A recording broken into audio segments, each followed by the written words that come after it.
Boa noite, homens e mulheres sapiens de todo o Brasil. É muito bom recebê-los aqui de novo.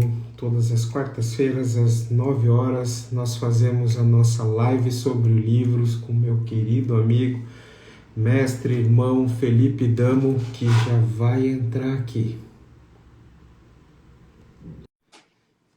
Aceita aí, Damo. Deixa eu ver aqui.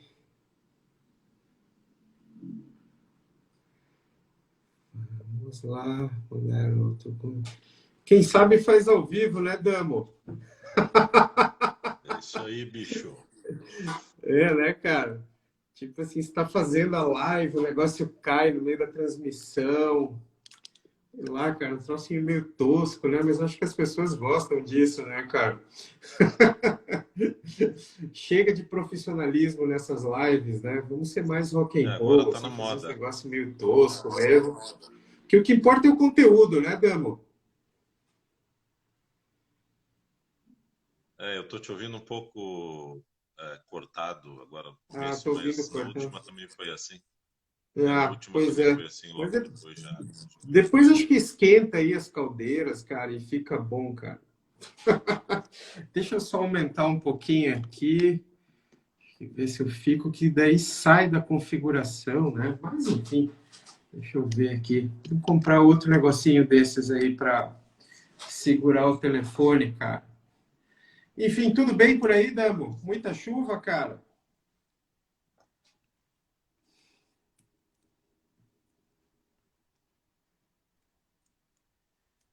Aqui o nosso amigo Marcel Gutia. Saudades, Felipe. Grande abraço. Pô, então vou mandar um abraço pelo Damo para você aí.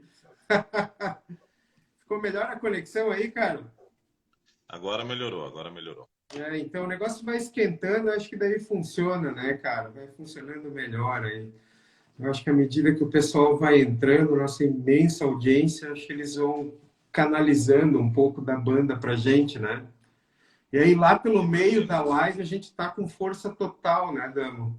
É sempre assim, Eu acho cara. que eu acho que a gente tinha que começar falando de amenidades, assim. Damo, dizem que um truque, cara, pro Instagram te propagar a live é você falar umas coisas bem polêmicas no primeiro minuto, assim, sabe, cara? Fala alguma É, coisa eu bem vou, polêmica, eles mandam para Deus no mundo o negócio daí, cara. eu vou começar, eu vou começar falando então do pessoal que tá entrando aqui, ó. Do Daniel Pissetti, um abraço, Daniel. Né? Vamos falar também do Marcel Gutiá, falar uma coisa polêmica. Marcel, Palhoça não dá, cara. Morar em Palhoça não rola. Pronto, já é uma coisa polêmica, né? O Marcel, que é o nosso embaixador em Palhoça, já vai cuidar, já vai jogar no Twitter ali, nós vamos viralizar, né? Toda Palhoça vai cancelar o Vampire Readings. É. Enfim, tem meu sobrinho Farid, que acabou de entrar, a minha namorada linda Suzana também, que assiste nós do começo ao fim, cara. Temos que prestigiar mais a nossa audiência, né? Porque senão eles não voltam mais, né, Damo? É, como, Cara, como diria olha só, vamos como começar com diria uma polêmica. Vamos começar com uma polêmica já de largada, Damo. Deixa eu vamos te lá. pôr contra a parede aí. Você não acha que o John Steinbeck ele é um mais russo dos escritores americanos, cara? O que mais parece russo de todos É, eles, para mim, é o John Steinbeck. E você, o que você acha? polêmico. Ele tinha um pezinho, né? Ele sempre foi muito,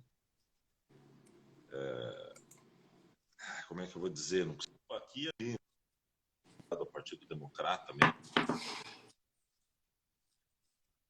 uma ala democrata ali bem. Hoje ele estaria ali com o Bernie Sanders, né?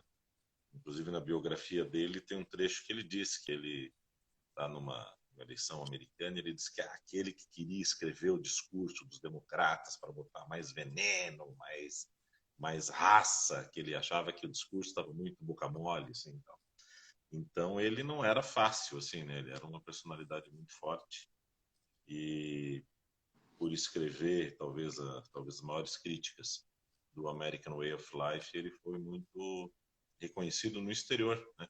E fez um imenso sucesso no leste europeu, na Guerra Fria, né? Então, na Pois Rússia, é. todo o leste europeu, ele Damos, se a era gente o americano permitido, né? Que ele podia ler. Damos, a gente na semana passada falou do Grande Gatsby, do F. Scott Fitzgerald, né, do Hemingway, que falava, é uma literatura mais ou menos da época de pujança, de abundância, prosperidade americana. Nessa semana a gente está falando do John Steinbeck, que cobre o tempo que foi logo após, ou o tempo depois, a década, né, após a quebra da Bolsa, né, a Grande Depressão.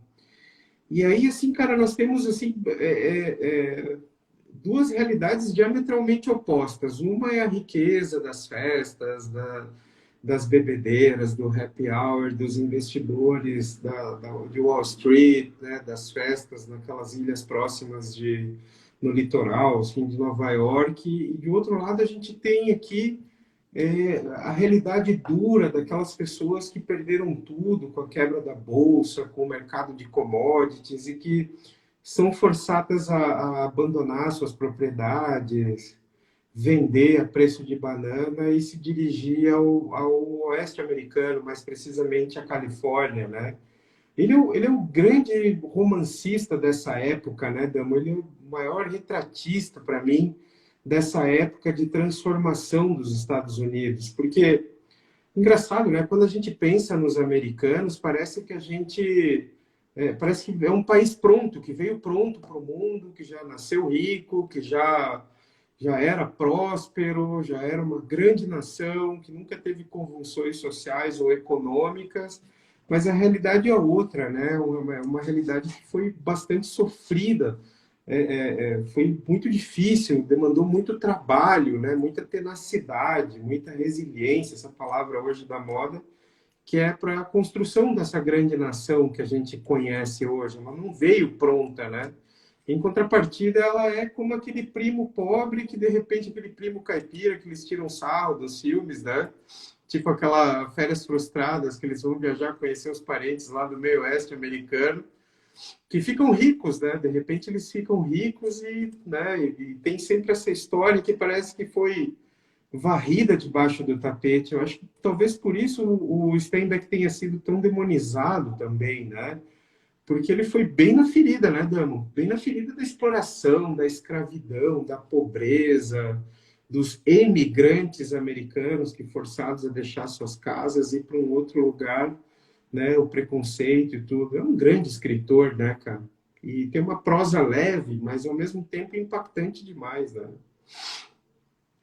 Eu acho que ele, sabe que quando a gente lê qualquer matéria sobre literatura americana dessa época, eles são colocados todos no mesmo grupo, né? O Fitzgerald, o Hemingway, uh, o próprio John Steinbeck e William Faulkner, né?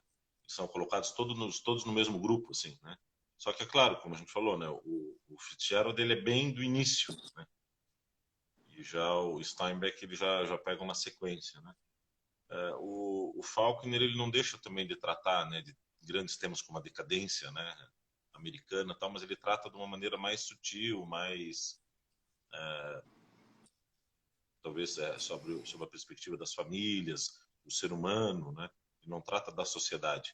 E o Hemingway, diametralmente oposto, ele vai tratar de grandes temas da humanidade planetária, assim, né? Dos grandes temas da guerra, tal. E acaba que sobra pro John Steinbeck é apontar o dedo, né? É isso que acaba acontecendo, né? Ele aponta o dedo. E aí também daquela maneira, né? Ele nasce em Salinas, na Califórnia, ali num vale que recebe, desde que quando ele é criança, recebe uma série de imigrantes procurando a riqueza da Califórnia, tal, e ele convive com aquilo, né? Desde muito cedo, diariamente. Depois faz uma amizade ali com um grande amigo que era o cara que meio que coordenava esses acampamentos, né? E daí ele abre as portas para o Steinbeck, e o Steinbeck acaba vendo essa outra realidade, né? Justamente no momento que os Estados Unidos entra na depressão ali pós Primeira Guerra, né? Ele está, vamos dizer assim, onde as coisas estão acontecendo, né? Está no epicentro da desgraça, assim, da tragédia. Eu sempre eu li bastante Steinbeck, assim, e eu sempre penso, eu gosto de pensar sempre sobre o grande tema, né, do autor, assim. Embora o Steinbeck ele escreva bastante sobre diferentes temas, assim, mas eu acho que é isso, cara, é a miséria mesmo. Ele é um escritor triste, né? Os livros são lindos, mas tu termina triste, né? Ele te choca, assim. O Hemingway também tem essa pegada, né? Os livros, inclusive o Hemingway dizia que os livros têm que ser tristes, tá? Não conta história bonitinha, tal, que é para deixar o cara com embrulho no estômago mesmo. Mas o Steinbeck também, né? São livros assim que, pô, tu lê e dá vontade de chorar no final, né, cara? Tu diz, poxa, que É, desgraça, né? Por é quê, né? triste. Podia ser história feliz, mas não, é sempre ele te espreme, assim, ele te faz sentir tudo aquilo, né? Mas é claro, de uma maneira lindíssima, né? E eu acho que quando você falou que ele era meio maldito, eu acho que ele era maldito por esse aspecto social, político, né? Por não se enquadrar naquela América daquela Damo, época. Mas ele era maldito por causa da popularidade dele, né? Que ele foi um cara muito popular, né? Ele foi um cara que saiu da literatura e foi adaptado para o cinema muito rápido e foi. muitas vezes, né? Teve várias obras, né? E aí isso que criou um problema, porque daí ele era um cara popular demais, né? Conhecido demais, então ele não podia ser atacado nem pelas questões políticas, tampouco pela questão da popularidade, embora ali a intelectualidade, a inteligência, os críticos davam muito pau nele por causa disso, né? Achavam que ele era... Talvez como a gente hoje faça com o Paulo Coelho, claro, dadas as proporções, né? Mas era esse tipo de Ele, ataque, né? Então eu acho que ele era maldito das duas maneiras, né? ele foi perseguido, inclusive, pela Receita Federal Americana, né? E foi perseguido pelo J. Edgar Hoover, né? Que era o fundador do FBI, porque ele claramente era socialista e claramente tinha uma censura nessa época nos Estados Unidos para não se revelar as mazelas que aconteciam. Era um país em formação, um país sacudido por grandes convulsões sociais, né? Que estava preso ainda, talvez, naquela época do Velho Oeste, se modernizando, né? Meio que num limbo e tudo mais. Ele sofreu bastante perseguição na vida. O próprio filho dele, eu acho que uma vez ele disse que a Federal norte-americana todo ano fazia um escrutínio, fazia um levantamento total das receitas dele, tudo, sabe? Assim, que era checado por uma equipe ali, né, de auditores, de tanto que ele sofreu e ele nunca escondeu essa realidade, né? Ele sempre denunciou, né? Ele sempre se posicionou assim como um rebelde, né? Cara, sabe assim, eu estava pensando agora, Dano, os americanos até hoje eles têm assim um lance que é definir qual seria o grande romance norte-americano, cara. E aí a cada década surge uma pessoa, assim, surge um escritor, um livro que a imprensa diz, olha, esse é o grande romance americano. Eu acho que nessa década de 2010, por aí, teve aquele livro Ruído Branco, até esqueci o nome do autor que estava se dizendo que era o grande romance americano. Então, não é sempre acontece isso, né? Mas para mim eu não sei, cara. Para mim eu acho que o grande romance americano é As Vinhas da Ira, sabe? Se alguém me perguntasse assim exatamente qual é o grande romance americano, em que pese eu achar assim uma obra de arte, a maior obra de arte americana talvez fosse o Grande Gatsby, né? Eu gosto do livro, né? Para mim, o grande romance é As Vinhas da Ira, cara. E eu não sei, assim, ele tem esse lance, assim, que ele é um herói literário também, né, Damo? Ele é tipo um Victor Hugo americano, né? Ele é um herói literário, um porta-voz, assim, dessas classes mais oprimidas, mais pobres, né? Dos humilhados e ofendidos, como diria Dostoiévski, que inclusive é uma grande influência dele, né? Então, ele admite assim que uma das grandes influências literárias para ele foi o Dostoiévski. O que você acha, cara? Você acha que seria possível assim que esse talvez fosse o grande romance americano, que fosse tipo um, sabe, o santo graal deles, cara?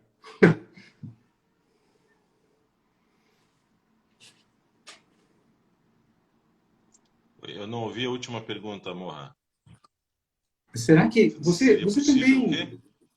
quê? seria possível que o grande romance norte-americano fosse mesmo esse As Vinhas da Ira, do John Steinbeck? Por Olha, todo o contexto, pela obra, por tudo, assim, né? ele é um livro maravilhoso, né? Ele é um livro maravilhoso. Com certeza está entre os meus 10 favoritos ever, né? Sim, é um livro Nossa, então lindíssimo. é bom mesmo, então. Cara, é um livro de uma sensibilidade assim fabulosa, né? E que é uma tem acho que acho que o Panini, que é esse biógrafo dele, acho que ele chama de uma odisseia americana, tal, né? As avessas, tal. Eu acho que é isso mesmo, cara. Ele é uma odisseia, ele é uma viagem, né? Meio a fantasia, a realidade pura.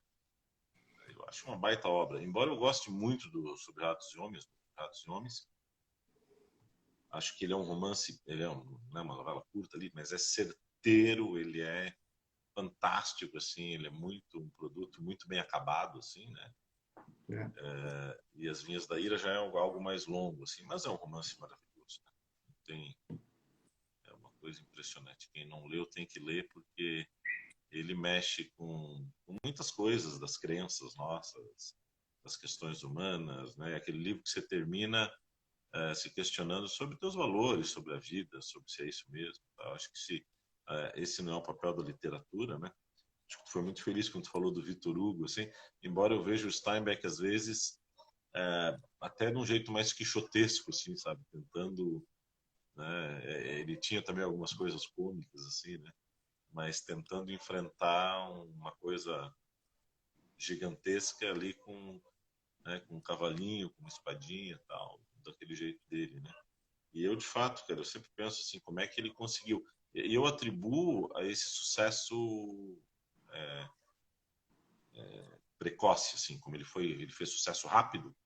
Ele acho que quando ele chegou no ponto eles não tinham mais como desdizer, né? Talvez se fosse um pouco mais lento, ele já teriam cortado a cabeça ali no início. Mas é fantástico. Eu acho que não com certeza na eleição aí dos maiores romances americanos aí, As Vinhas da Ira vai aparecer com certeza em todas as listas aí, né? Acho que é uma obra E, fantástica. e é tão moderno, né? Tão atual, né, Damo? Por exemplo, se a gente ligar um noticiário, qualquer noticiário que seja, assim, a gente vai ver os refugiados ucranianos ou refugiados de algum outro país, né? Abandonando, e As Vinhas da Ira conta a história, né, de gente que, para fugir da miséria extrema, né, são obrigados a ir para o oeste, para a Califórnia. Eles são conhecidos. O livro conta a história de uma família que deixa para trás uma terra em Oklahoma, né, enfim, por uma série de problemas ali, pela miséria mesmo, e toda a família abandona a sua propriedade para ir para a Califórnia. Eles saem de Oklahoma. E aí esse movimento assim dessas pessoas do meio oeste, de Oklahoma em direção à Califórnia, causou uma comoção social muito grande, né, Dama? Assim, todos os sofrimentos, né? Porque o que o livro narra é o que efetivamente a maioria dessas famílias passaram. É uma odisseia até chegar à Califórnia, né? Levava muitos meses, muitos anos de parar em propriedades, em acampamentos para trabalhar numa colheita e seguir em frente, juntar um dinheiro e seguir em frente. E como eles eram escravizados, né, cara, pelos grandes senhores ali de terras e todo o sofrimento. Cara, e é engraçado, assim, porque um lance, assim, que acontecia muito com os imigrantes no passado, né, Damo? Que um irmão, por exemplo, saía, sabe lá de onde, um parava aqui no Brasil, o outro ramo da família ia para a Argentina, e famílias inteiras, irmãos, assim, perdiam contato pro resto da vida, né? Basicamente é o que acontece no livro, a família vai se esfacelando nessa odisseia, né? Para mim, o final, cara, é um dos finais, assim, mais tristes, né? É um final melancólico, né, cara? É um final triste desse livro. A gente não está dando spoiler, né, Damo? Mas, cara, para mim a cena mais triste que me marcou nesse livro é quando o Tom Joad, né, ele tem que sair do trem, cara. Que eles estão naquele vagão e ele é obrigado a deixar o trem, onde ele, cara, se despede da mãe, da irmã, assim, cara, e sabe, assim, a gente lê aquilo, assim, putz, esse cara nunca mais vai encontrar eles de volta, né, cara? Tipo, eles nunca mais vão se encontrar, né? Uma fatalidade aquilo. Tem uma família que vai se desfacelou, né, cara? Né? É tão triste essa cena, cara. É a cena que mais me marca nesse livro. Assim, toda vez que eu penso nas Vinhas da Ira, eu lembro dessa cena, assim, sabe, cara? É triste, é melancólico, né? E é o herói do livro, inclusive, né? É o personagem que a gente mais gosta, a sabedoria dele, a honestidade, né? A força que ele tem, né? É um grande homem ali em formação, né? Ele já vem um grande homem enfrentando a miséria, o sofrimento, a tristeza, cara. Cara, assim, essas obras literárias, por isso que eu acho assim ele tão parecido com o Victor Hugo, sabe? Porque ele fala de personagens assim que nos cativam já de cara. E assim eles são exemplos para gente, né? Exemplos assim de honestidade, de fibra, né, cara? E essa cena sempre me marcou muito, sabe, cara? Essa cena do Tom Joad, sabe? Deixando para trás a família dele. É, essa questão, assim, esse tema, Morra, ele não é. É um tema que já foi muito visitado, né? Assim, se você pegar aí, vamos dizer assim, que esse tema da busca, né, da Califórnia, busca da riqueza, da colonização, né? É um tema que, se for pegar aí o Graça Aranha no Canaã, ele trabalha isso. Se for pegar Vidas Secas, trabalha isso. Se for pegar um outro Uhum, Nobel, o Patrick White, né, australiano, lá, Árvore do Homem, né? Também é um romance desses épicos, assim, de colonização do nada, da poeira, né? Mas de fato o Steinbeck, né, faz isso de uma maneira. Recentemente tem um livro agora, uns 4, 5 anos, chamado Mapa de Sal e Estrelas, de um escritor sírio também, que conta ali, né, a história dos refugiados sírios e tal. Então é um tema bem visitado, mas que ele com maestria se destaca, né, de todos esses, assim. E é um livro, é um final muito triste, para mim não é nem melancólico, é trágico, assim, né, é uma é, coisa. É um final que tu termina o livro e fica, não consegue dormir, né? é. Assim, puxa vida, né? E sabe que isso é a humanidade, né? Que o homem é assim, que ele fez pintou um retrato do espelho, né? Ele não está falando de ficção científica, de extraterrestres, né? E você falou ali que o Steinbeck foi muito perseguido, né? E censurado até hoje, né? Alguns livros deles, de Ratos e Homens e As Vinhas da Ira, são proibidos em alguns estados americanos, né? Até 2022. Então você imagina um cara que ganha o Pulitzer, ganha o Nobel, né, que é uma celebridade aí no cinema, na literatura, ainda hoje é proibido de ser lido, né, no seu próprio país, em alguns lugares, porque de fato incomoda, né? É Tinha um engraçado escritor. assim que ele claramente sendo claramente socialista, né?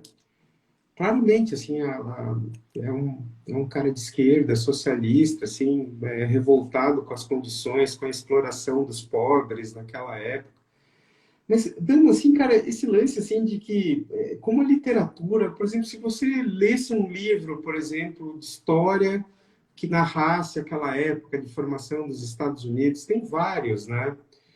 Muito bem escritos, inclusive, mas, cara, é só através da literatura que a gente conhece, né? A gente consegue, parece que penetrar na história, e a história parece que consegue, assim, fazer parte, assim, do nosso cabedal de conhecimentos, como dizia um amigo meu, né? Que é de imaginar, assim, os Estados Unidos nessa formação, de imaginar que os Estados Unidos, em sua formação, cara, eles tiveram os mesmos problemas que a gente teve, se não piores, né?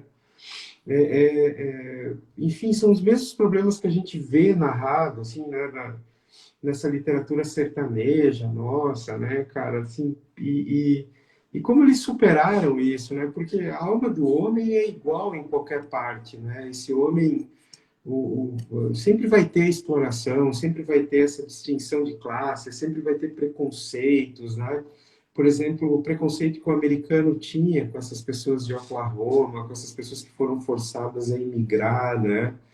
E como tem esse retrato, assim, como através da literatura, com esses romances, porque, cara, assim, ó, seria, a gente cultiva nosso espírito com esses grandes romances, né, Dama? A gente pode estudar um livro de história, pode se dedicar, tipo, a ler ensaios, a compreender um determinado assunto, mas parece assim que nosso espírito ele só é cultivado com as grandes obras literárias, né, cara? Assim, a gente consegue entender o que aquele homem pensa, consegue se inserir no contexto. E o que que aconteceu com a gente, né, cara? Como que, sabe, um país assim que, ou seja, os Estados Unidos no começo do século XX, aí até meados do século XX, era um trechinho no litoral, um pouquinho avançado mais para esse, né, essas tinha as 13 colônias que foram indo mais para frente um pouquinho ali, e depois tinha todo um oeste inexplorado, né, a barbárie que foi aquilo. E de repente, assim, eles conseguem, de alguma maneira, pelo menos é o que a gente percebe, assim, de alguma maneira eles conseguem achar uma harmonia entre eles, né, cara? Uma harmonia financeira, uma harmonia econômica, daí passa a ser um lugar onde todos têm oportunidade de crescimento. E nessa época, assim, cara, tipo, você vê que era gente explorada, era trabalho escravo, era trabalhar para. Acho que eles mal conseguiam comer com o que eles ganhavam por dia, né? E aí tem esse outro livro, né, sobre ratos e homens também, que falam de homens nessa situação, né, Damo? Sabe, assim, homens assim perambulando pelo meio oeste americano em direção até a Califórnia atrás de emprego, sendo explorados, sem nenhuma perspectiva de futuro, né, cara? Uma geração inteira perdida pela fome, né, destroçada pela especulação financeira, né, e da quebra da bolsa, destroçada por preconceito, destroçada pela brutalidade, inclusive, do ambiente, né? Porque era um território hostil, né? Os Estados Unidos, tanto quanto a gente, assim, é um território hostil, né? Desértico, frio, né? Pobre, muitas vezes com solo pobre, né, cara? Então, sendo forçando assim essas pessoas a ir de lá para cá. E aí cada geração tem o seu a pessoa que narra, né, cara? Tem o que transparece, o que conta para gente, assim, passo para e passo, a evolução dos Estados Unidos. Depois do Steinbeck, acho que vem o Vladimir Nabokov, né, assim, que também ele conta essa formação dos Estados Unidos, mas daí já numa época mais propícia, né, Dão? Que daí, assim, seriam os Estados Unidos dos anos 50, né, cara, com um carro, posto de gasolina, ar-condicionado, hotéis de beira de estrada, grandes cidades, né? Já era uma outra coisa, mas como foi sofrido chegar até esse ponto, né?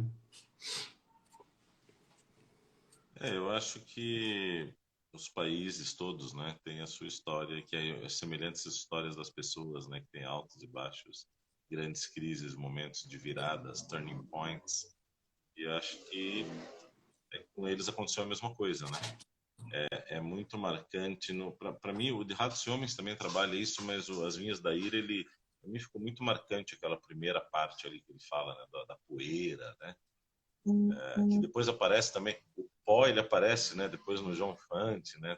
Tem muito disso, né, cara? Aham, aham, Parece que, mas bem lembrado. Aham, essa questão da poeira, eles estão lá no Oklahoma, tal. Isso me parece muito assim, é uma parte muito angustiante do livro. Parece mesmo que eles estão sendo expulsos pela terra, né? Eles não estão nem sendo expulsos pelos grandes, né? Parece que a terra tá expulsando eles, né? Tá expelindo eles para o oeste, né? E que isso é legal, muito né? forte, né? É muito forte Bem pensar isso daí. colocado, né? Agora, eu tenho uma dúvida que eu queria até, a gente comentava antes de começar a live, né? Sobre as questões das traduções, que é uma grande dúvida que eu tenho com o Steinbeck, ela é mais eloquente, assim. Porque o Steinbeck, ele vem, quando começa a escrever, ele já vem, então, ali, né, no, nessa galera modernista, tal. Então, o de Ratos e Homens já é um livro cheio de gírias, né, de uma fala quebrada, interiorana, tal. E eu tenho uma tradução do de Ratos e Homens, que é essa tradução da LPM, da Ana Ban. E ela é uma tradução, cara, de 2005, né? Super recente, né? Para nós, Uhum. os velhos, é super Daqueles recente. pocketbooks, Tem né? gente que talvez esteja... Então que é essa traduçãozinha aqui, né? Capinha, Uhum. show de bola. Uhum. E aqui ela trabalha muito esse lado, assim, né? Ela fala, bom, o que você quer, né? Disse nada, só vi, achei que podia sentar um pouco e conversar, né? Com um assento, né? Então ela trabalha muito esses trechos, que é diferente, por exemplo, do meu Vinhas da Ira. Eu tenho Vinhas da Ira aqui, mais das antigas, da década de 70, do...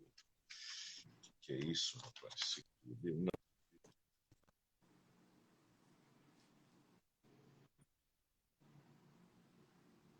Onde ele já traz um outro Steinbeck, né? Daquela época, né? Então não foi atualizada a tradução. Então ele já diz assim: sim, senhor, a ideia é formidável. Eu estou de pleno acordo. Sari, que é que tu dizes a isto?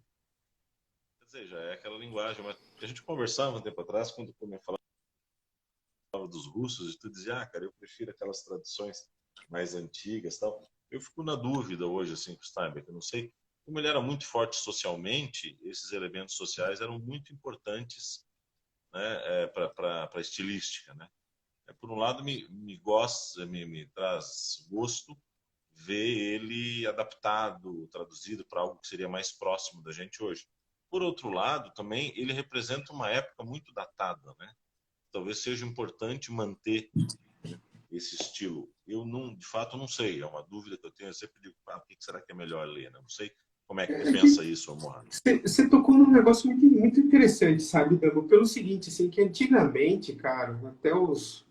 Não sei te precisar quando, mas vamos colocar antigamente, até a geração dos nossos pais, mais ou menos, existia uma ideia onde uma tradução nova tinha que destruir a tradução antiga, sabe?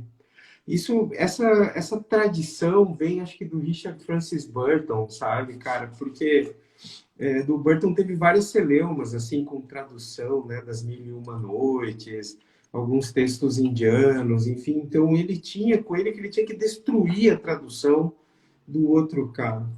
E aí, cara, eu, assim, é que é engraçado, né? Porque a maioria das pessoas que compram livros, elas não imaginam que elas compram traduções, ela não compra o livro original, né?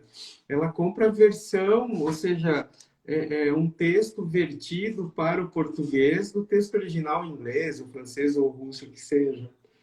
E aí, cara, tipo, a tradução não é exatamente uma ciência, né, cara? É uma coisa, assim, que leva em consideração a formação, as escolhas próprias do tradutor.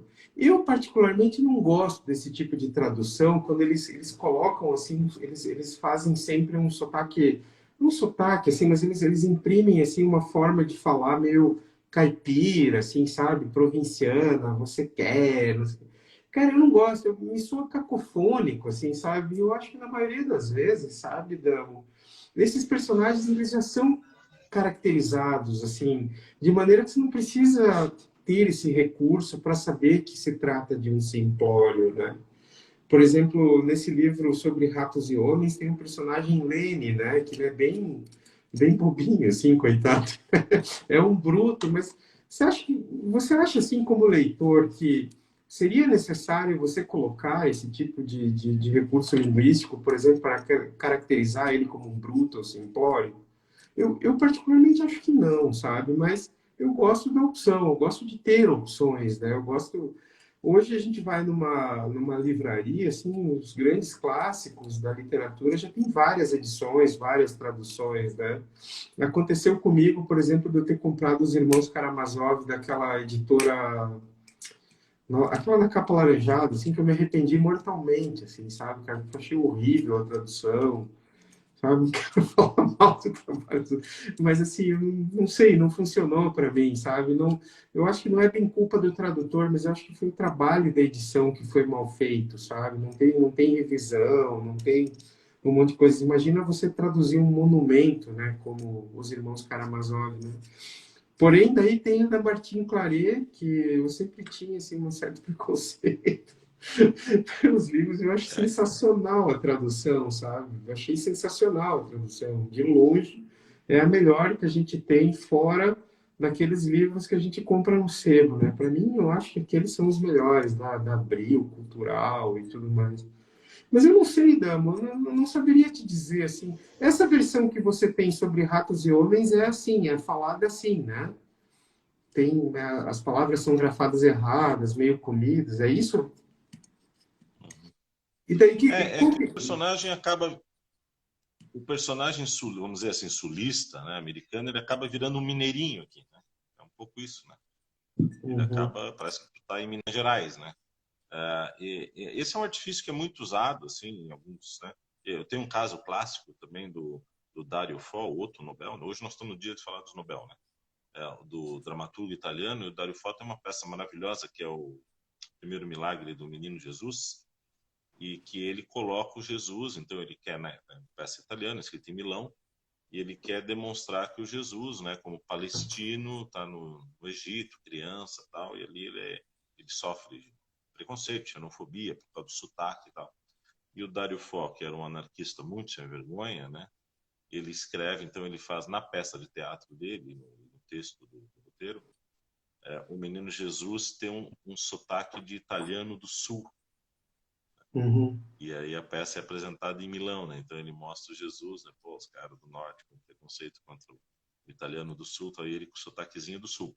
Essa peça, quando ela foi trazida para o Brasil, algumas montagens dela optaram por botar o menino Jesus com sotaque nordestino. É para tentar um pouco aproximar. Agora, claro, é um artifício do diretor, enfim, do tradutor do livro, né? De tentar aproximar, de fazer essa abordagem, mas é altamente questionável, né? Também acho É, bem questionável, assim. é que assim, a gente vê, por exemplo, esse tipo de tradução, por exemplo, com personagens do interior, né? Personagem da roça, por exemplo, né?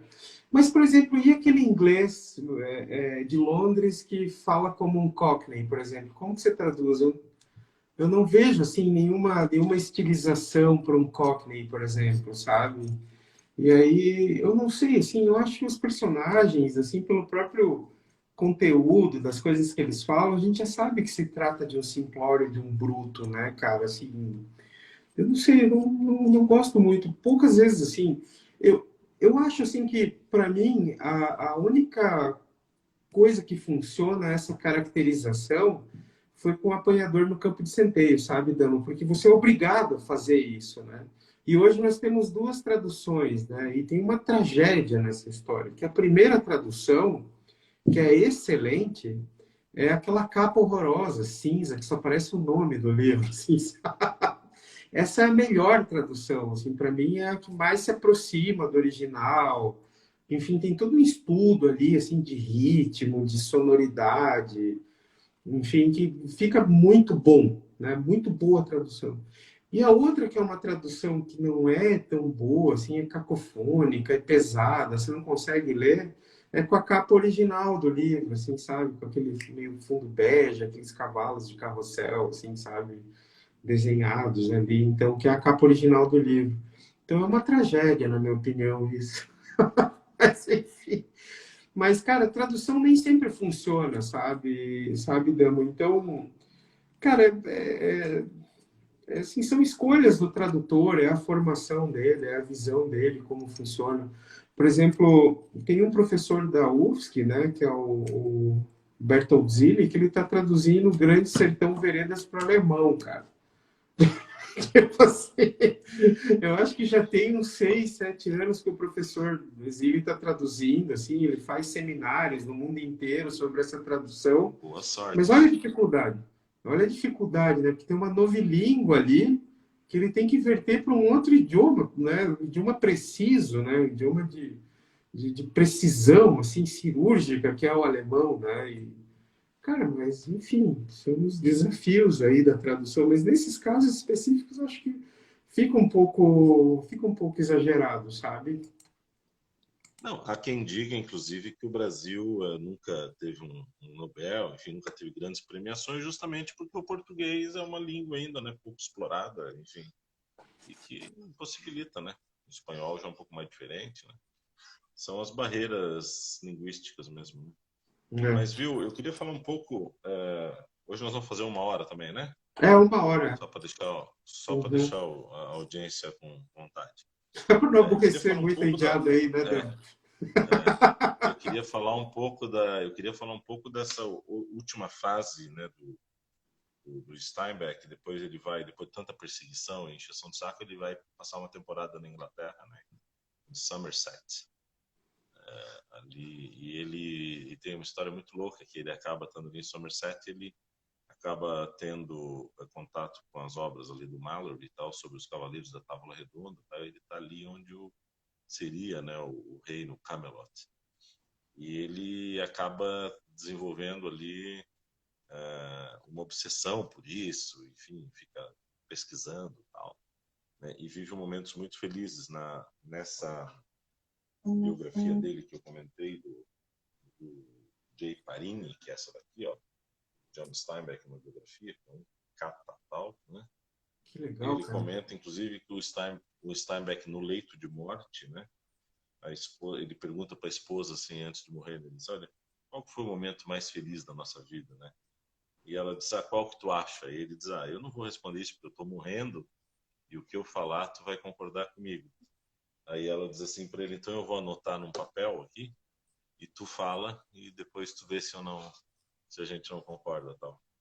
E aí ele disse para mim, esse é o momento mais feliz da minha vida foi quando a gente estava em Somerset.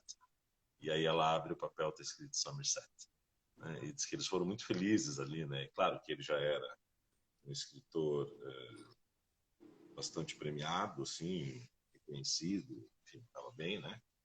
Já indo para o final de vida, né? Mas viveu tempos muito bons. Depois ele volta para os Estados Unidos e ele começa a ter problemas de saúde, né? Começa a ter um pequeno derrame e tal, enfim. E aí é onde ele começa a escrever alguns livros mais livros de road, né? Assim, de viagem, né? Entre eles um que eu acho fabuloso, foi o primeiro livro dele que eu li, e foi complicado porque eu li um livro, ele não tinha nada a ver com os outros, né? Era um livro super bonito, alegre, bacana, que é Viagens com Charlie, né? Então o Steinbeck ali, já um pouco mais de idade, ele resolve então pegar um poodle que ele tinha, e o poodle parece que tinha problema na próstata, também uma coisa assim. Então o poodle também estava doente. Ele era um poodle gigante, aquele poodlezão grandão. E ele pega o poodle, põe dentro de um trailer e sai ele e o poodle, né? Deixa a mulher na costa leste e sai para andar pelos Estados Unidos, tal. E a desculpa dele é que ele não reconhece mais o país, ficou um tempo fora, na Europa e tal. A mulher dele disse, olha, era um ano de eleição, era um ano que ele queria também sentir o que estava acontecendo, ele gostava muito de política, mas ele acaba pegando o trailer, indo ao Oregon, Washington e volta para a Califórnia, visita a casa dele e tal. Corre os Estados Unidos todo, mas é um livro maravilhoso, assim, ele fala de lugares, de personagens, é um livro muito gostoso de ler.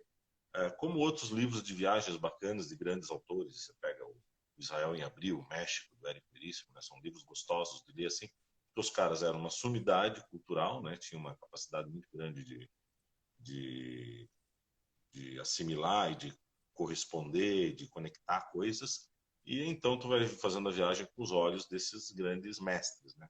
É, E é é um livro muito interessante. bacana é um livro muito bacana que eu li, assim. Depois desse, daí eu fui ler, aí para mim aquilo era o Steinbeck, né? Era um livro de viagens, tal, legal. Ô, Depois eu Diogo, fui deixa ler eu de te fazer Ratos e uma Homens. perguntinha. Não era Oi. esse trailer dele que chamava Rocinante? Hum, Eu acho que o olha, trailer dele não me chamava é estranho, Rocinante. não me é estranho. Pois é, viu? Eu falei o quixotesco, ele deve ter sido alguma sinapse. Eu acho que o Me trailer parece dele que sim, chamava Rocinante, cara. me parece que sim, Muito legal. mas depois então eu caí eu caí, vamos dizer assim, no Steinbeck clássico, né? De Ratos e Homens, Vinha da Ira. Tem esse livro aqui, ó, que é um livro bem legal para quem quiser. Eu sempre recomendo, ainda esses dias conversava com uma colega, ela perguntou, o que tu recomenda do Steinbeck? Eu disse que a gente ia ter a live. Eu disse, olha, começa com o de Ratos e Homens, que é uma leitura rápida, fácil, bacana, e já vai te dar uma dimensão da grandiosidade dele, né? Mas esse livro aqui também, ó, A Pérola, é maravilhoso, né? Ele é um livro também, ele foi feito meio que como roteiro, assim, já foi direto para o cinema, tal.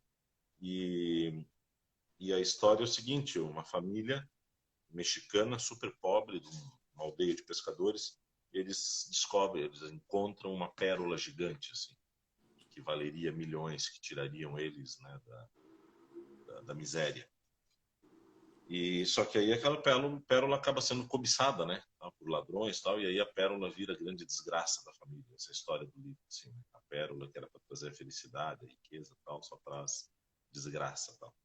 É um Steinbeck clássico, assim, né, de boa safra.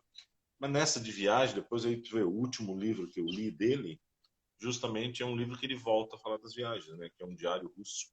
Esse livrinho aqui, essa edição bem bacana, de quem que é isso? Da Cossack Naif, né, cara? De quando que é essa edição, Damo? Vamos lá. Deixa eu ver que a Cossack é tudo ao contrário, né? Que eu não conhecia esse livro, cara. Agora que eu tô... Essa edição... 2003. Ele foi publicado em... sei lá quanto. A edição de 2003. Esse livro, qual que é a história dele, né? O Steinbeck, depois de dar um pau, né, no American Way of Life, vira, né, um ídolo aí dos socialistas mundiais e tal, e passa a ser o único americano, vamos dizer assim, né, exceto lá, talvez um Walt Whitman, aqueles das antigas, um Poe, né, ele passa a ser o americano que é palatável, né, para os países socialistas da época da Guerra Fria e tal. E acaba fazendo um excelente sucesso, né, na União Soviética, nos países do leste europeu, tal. E imagino que os caras diziam, olha aqui, ó, o cara americano, né, tá dizendo que é uma porcaria lá, né? Acho que ele deve ter sido muito usado como propaganda. Mas é claro que ele, né, usufruiu disso, né, da condição que ele tinha. E ele foi convidado a fazer uma visita à União Soviética, ele e o Robert Capa, né, cara, o lendário fotógrafo, né, cara, o mestre da fotografia, né, que era um figuraço também, né? Imagina ele, o Robert Capa, tal. Eles passavam o dia inteiro contando piada, bebendo, né, fumando, eram umas figuras assim. E aí o livro, ele é com as fotos, ele é muito bem fotografado, assim, com as fotos do Capa e os textos do Steinbeck. Eu até acho que tem um texto do Capa aqui, bem meia boca, né? O Capa não era de escrever, né?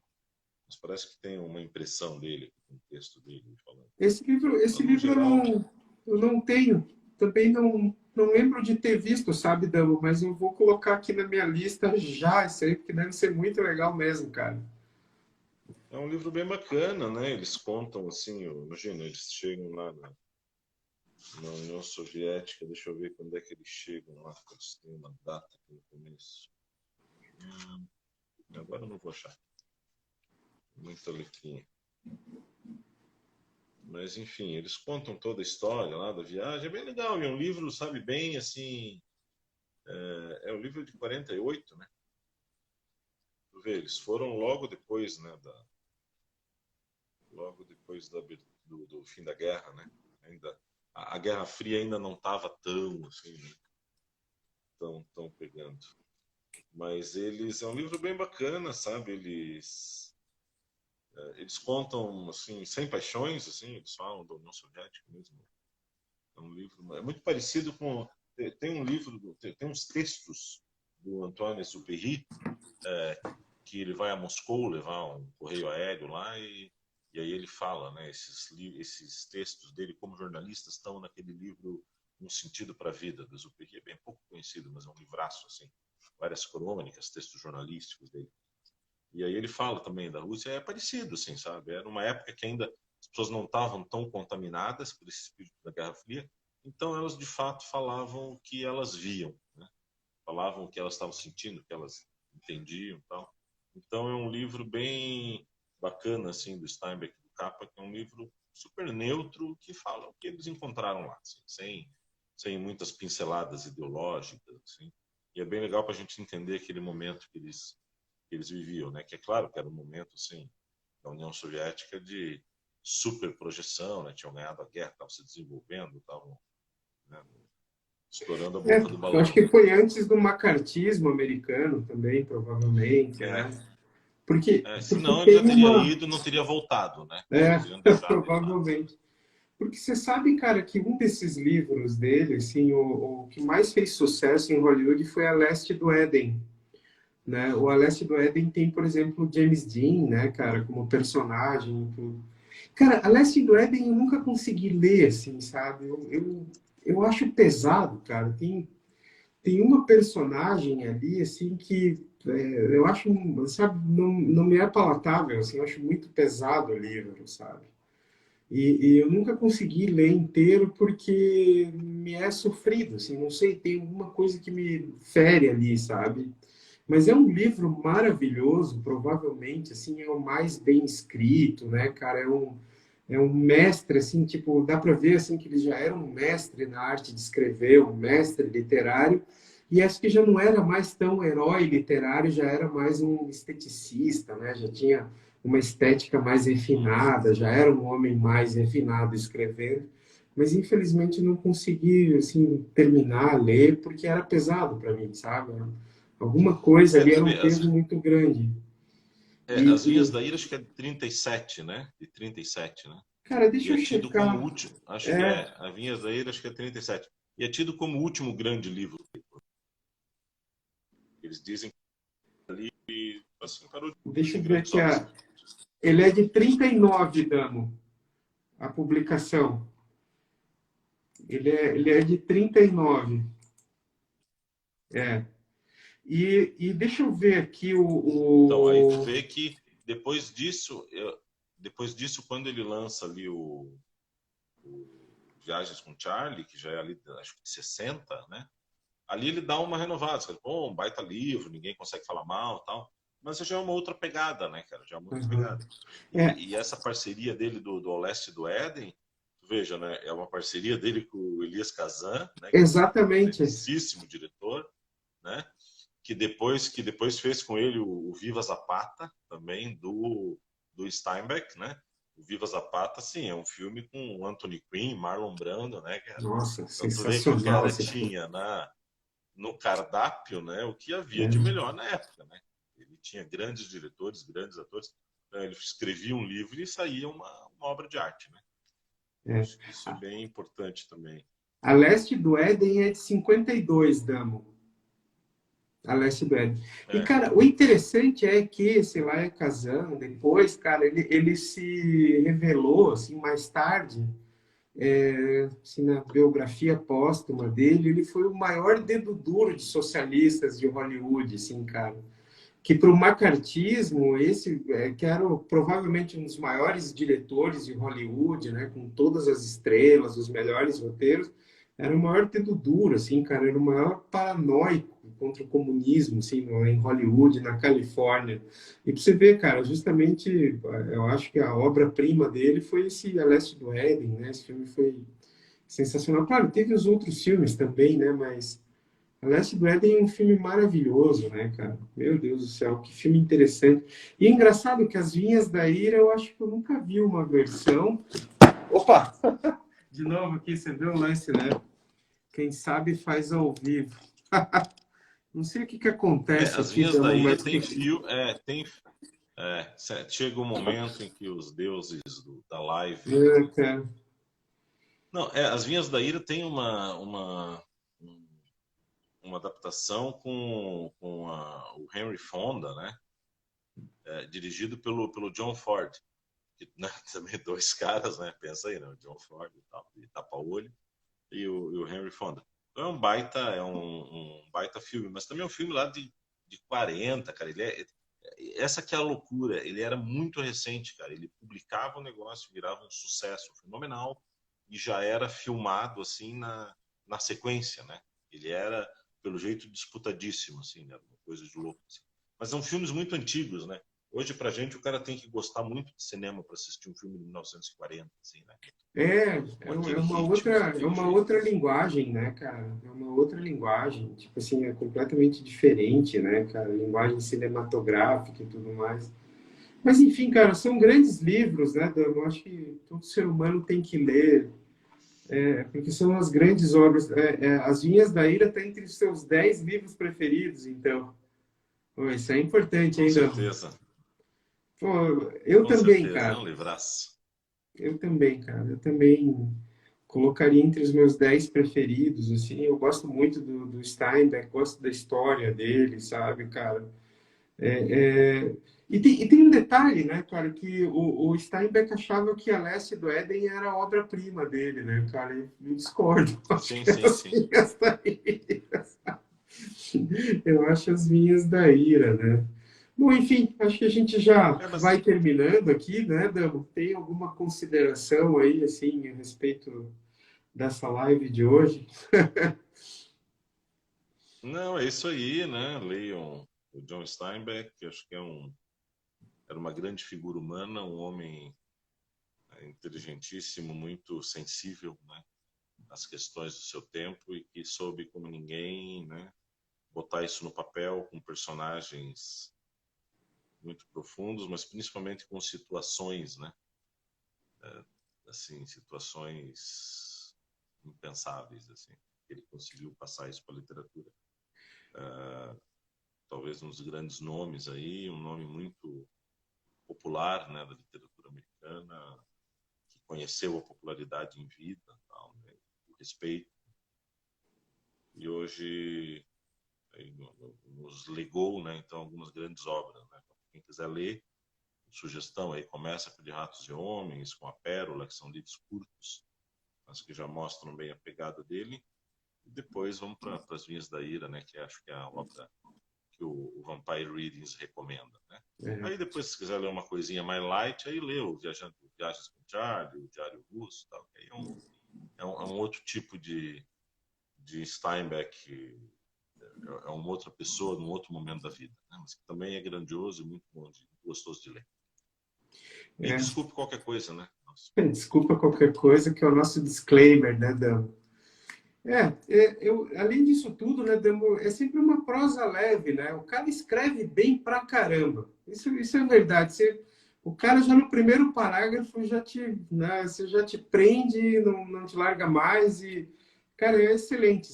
A escrita dele, o estilo dele é interessante mesmo, assim, sabe? Como ele consegue narrar de forma essa prosa fluida, leve, né?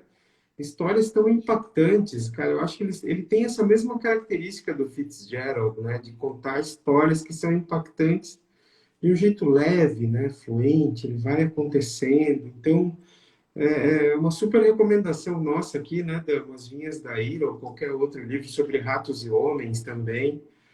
São livros fáceis de achar, né? São livros que tem pela LIPM, não tem? Pela Martin Claret, provavelmente aqueles livros de bolso também. Então é isso aí, pessoal. E vamos decidir, né, Damo? Você está inspirado escolhendo os autores aí, cara. Enfim, não vou te Não, não. pressionar hoje, né? Não, hoje Eu acho- não, deixa. É, Durante a semana a gente conversa. durante a semana, assim, cara, porque já foi uma sequência, assim, de pressão ao vivo. Aí, o cara, escolhe aí já, né? E em todas mandou muito bem, né, cara? Mas Todas vamos, foi mas vamos, excelente, né? Vamos ver agora o que vai ser o mas tema vamos da nossa, pensar. né? Então, pessoal, boa noite. Muito obrigado pela companhia. Desculpa qualquer coisa. Hashtag desculpa qualquer coisa, né, Damo? E hashtag não tá fácil para ninguém também. Você vê que quem sabe aqui faz ao vivo, a câmera cai, a gente bebe assim ao vivo. O Damo com seu vinho do Porto ali, né, cara? Tava bom, Damo? Tava bom, tava bom. Então tá. Pessoal, boa noite, Damo, meu irmão, muito obrigado. Obrigado Boa a noite, todos. gente. Já Obrigado. vou subir aqui a live, vai ficar disponível aí para o pessoal que quiser ver mais tarde. Boa noite. Tchau, tchau, pessoal. Muito Tchau, obrigado. tchau, gente. Tchau, Damo. Boa noite. Boa noite a todos. Boa noite.